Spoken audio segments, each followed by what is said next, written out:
What is up, YouTube? Today we're doing a little bit different video than working on the car, but it's still going to be with the Subaru, as you can see behind me. I kind of wanted to make a video going over basically the mods I have, which I would consider as reliable daily driver mods for a Subaru, for WRX or STI. Mine's a WRX. I'm going to go into somewhat of a budget build, daily driver, 300 plus wheel horsepower, safe build for a day. I'm just going to kind of walk through the stuff that I have done to the car, engine wise, cosmetics wise, what I'm going to do to the car. I've gone the budget route, which I think a lot of you guys will be interested in. It's not going to really be a cost breakdown. I'll do that in a separate video because I don't have all the prices yet. Probably the most expensive thing I've done on this car is the aftermarket intercooler, which is a processless vertical, which was around $900 to $1,000. But we'll get into that. So I'm just going to walk around the car. I'm going to tell you guys what I've done to it and what I think would be a perfect, almost like first mods list for a daily driver. Let's just go ahead and start with the exterior stuff. So one of the first things I did was wheels. These are Rota MXRs, I think. They're cheaper wheels. I think they were like $800 for the set. And then I threw some tires, some all-season tires on those.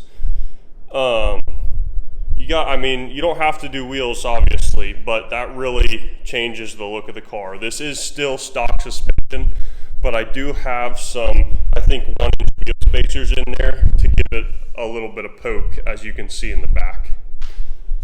So that was probably the first thing. The car did come with the Rally Armor mud flaps, which I like that aggressive, like, rally look. I know some of you guys might not. So that would be another thing you could do. I put a cheap Amazon front lip on it right here. That was like $100, and then I got some of those rods for like $10 on Amazon to just kind of give it more of an aggressive look on the front end. That being said, I have the side skirt extensions. Those are just Amazon side skirt extensions that were around $150. And I think those really help the exterior. For the back, I don't have anything done yet. I did actually just order some Amazon taillights that are the same brand as the headlights that I'll show you here in a second. So I'll be making a video of those coming out soon. And I do have a video of the headlights already out. So if you're interested in that, go check that out. And I will link those in the description as well, just in case you guys want to buy it. But here are the headlights. They're the C style. And I think they really help out the look of these cars. They really help the front end. Fog lights. Now, if you have a premium, your car's going to have fog lights already, but mine did not have fog lights, so I went ahead and put them in, and I think they look so much better. And I just put a yellow bulb in there from Amazon, so I'll link those fog lights in the description too. I think they're around $300. I said this wasn't going to be a cost breakdown, but here I am telling you the cost of everything. I think those are around $300, and then yellow LED bulbs for them was like $30 maybe. I have the overlay for the emblem, and what else we got on the exterior? Oh, I did put the roof rack on. That's a Subaru OEM roof rack, and I don't know, if you don't like the look of a roof rack, you're obviously not going to do that, but I do use it for snowboards right there. So I kind of like that look, that utility look. At least the phase I'm in right now, I like that. If you're having trouble keeping your bumper on because the plastic clips suck, go ahead and get those quick release bumper clips. I do have a video on that. Go check that out if you guys are interested in doing that. Another thing on the wheels is I did the red lug nuts. That kind of complements all the red, white, and black theme I have going on. So I would say if you're wanting to just almost do an OEM plus look on a Subaru, I mean, really it doesn't take much to do what I just explained. It's not that expensive other than the wheels, but you can do budget stuff like the Amazon headlights. So far they're fantastic. I'll do an update video, and if I ever have a problem with them, I'll do a video on that. But they look fantastic and they feel solid. The build feels solid. So I am not complaining about those, and I would do it again. I do think I'm gonna get some black WRX badges for the side there, just to go with the rest of the car. But very easy. The daily driverness is still completely there. It's not too low. You don't have to worry about that. With the spacers, when I hit a big bump, the rear does rub a little bit, but it's not bad at all. So it really keeps the practicality of the daily driver status. So let's look at interior real quick. It does have a Cartboy short throw shifter in there that was there when I bought the car. I did put a Cobb shift knob. I do have the Cobb access port, which is ran down there right now, but I did just buy the defrost vent mount for the access port. There is the iDoing head unit, which is a freaking awesome head unit, and I do have a video on that if you guys want to see that install. It is sweet. Let's go around to the other side of the car here. I do have the AFR gauge right there in the vent. I do have a video of that way back. There's a boost gauge that came stock on the car. What else we got? I think that's about it. I did wrap some of the stuff in carbon fiber, as you can see, maybe, which I'm probably going to end up just buying carbon fiber of those pieces. Now let's go to power and engine mods. So the first thing I would do for the engine, now this is a WRX, so I didn't plan on making a crazy amount of power because the transmission can't really handle that. First off, this is not an STI. This came on the car when I bought it and I have not changed it. And then this came on the car when I bought it. That's a little magnetic tray. I am not sure where they bought those from. I did get the Cobb cold air intake, and if you're going to do that, you need to buy the access port, which the access port is around $600. So that is one of the more expensive things to do. If I would recommend getting the Cobb access port before you get anything, because you have to have a tune for everything you do to this car. Not really everything. I do have a video on tuning. Go check that out as well. But cold air intake, you got to have a tune for. Aftermarket downpipe, you got to have a tune for. Speaking of aftermarket downpipe, so the way I started out this car on a really budget build was, I guess you could call it a build. I did the cold air intake without the box, because that box was another like $200. And then I didn't touch the exhaust. I left the OEM downpipe in there, but I bought this $100 nameless pipe. It's an axle back pipe that you just bolt in there to take the muffler out, and that gives you your Subaru rumble that everybody wants. So if you just want that rumble but don't want to pay for a $1,200 Cobb exhaust, just get that $100 pipe back there and you got your rumble. Now, like I said, I have the wideband gauge up there, so I did have to weld an O2 bung into the top of the OEM downpipe. That would be the only issue with a stock downpipe, is you gotta take it out and weld a bung in there.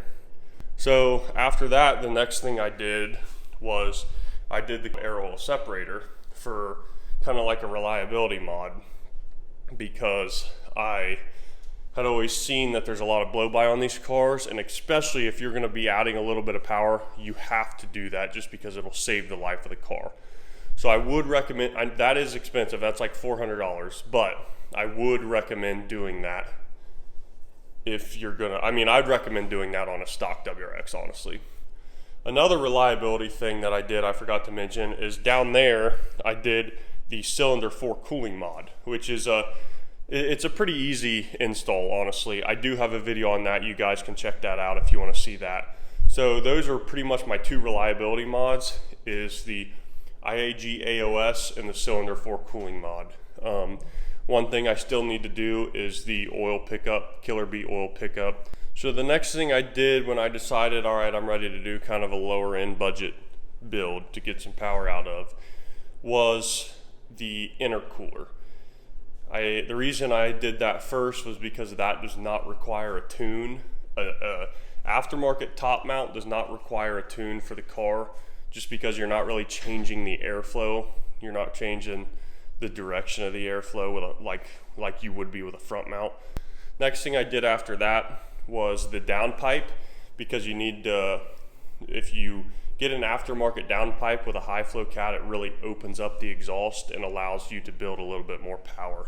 So after that intercooler, I had to buy the supporting mods for the torque performance tune, which was the Grimspeed boost controller right there.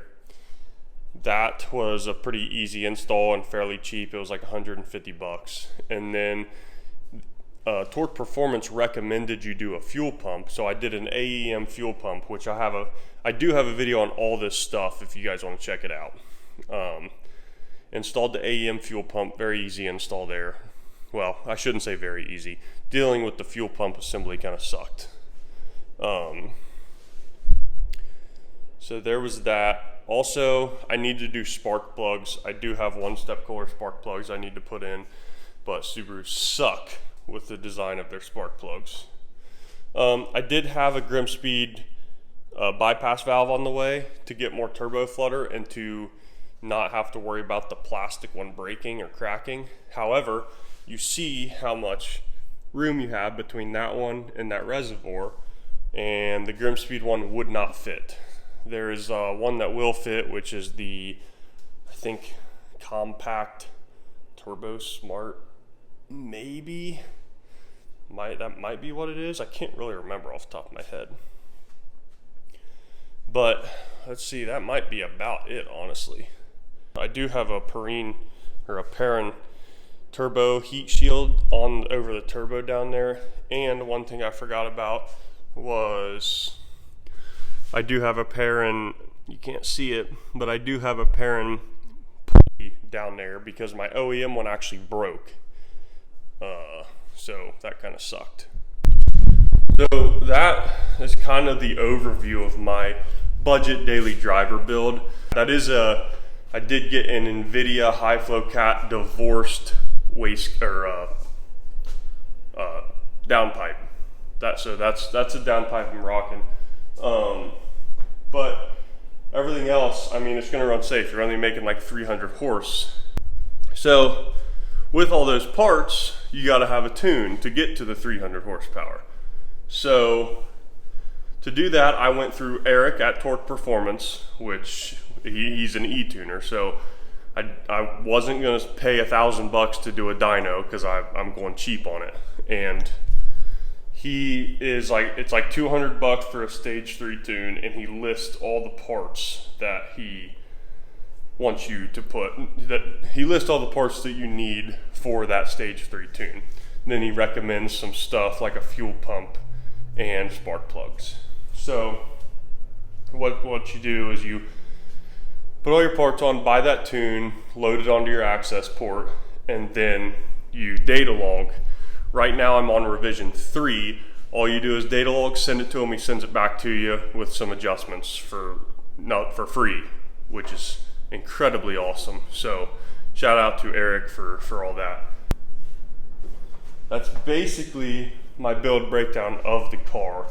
I do have some driving videos, you guys can check that out if you want to see it driving. But when I'm done doing all the revisions, I will do a Torque Performance review on how the car feels, the power you get out of it. It is only 300 horse, so you're not getting a crazy amount. It's not like, oh my god, this thing is so much faster now. It's more like, I do notice it is faster. So don't expect all that. But for a cheap build, it is worth it. I mean, you get what you pay for, and it's totally worth it. So I do have videos on everything that I listed here. If you guys want to see any of that, go check out my YouTube. I've got the defrost vent access port mount on the way. That might be the next video. And then I have the rear tail lights on the way. That'll be another video coming soon that I'm looking forward to. But I'll try to link as much of this stuff in the description as I can. If you guys have any questions, comment below. I'll get back to you. I answer every comment. So comment below and I will do my best to help you guys out. Thank you so much for watching, guys, and stay tuned for more videos on this car and more videos on some of my other vehicles.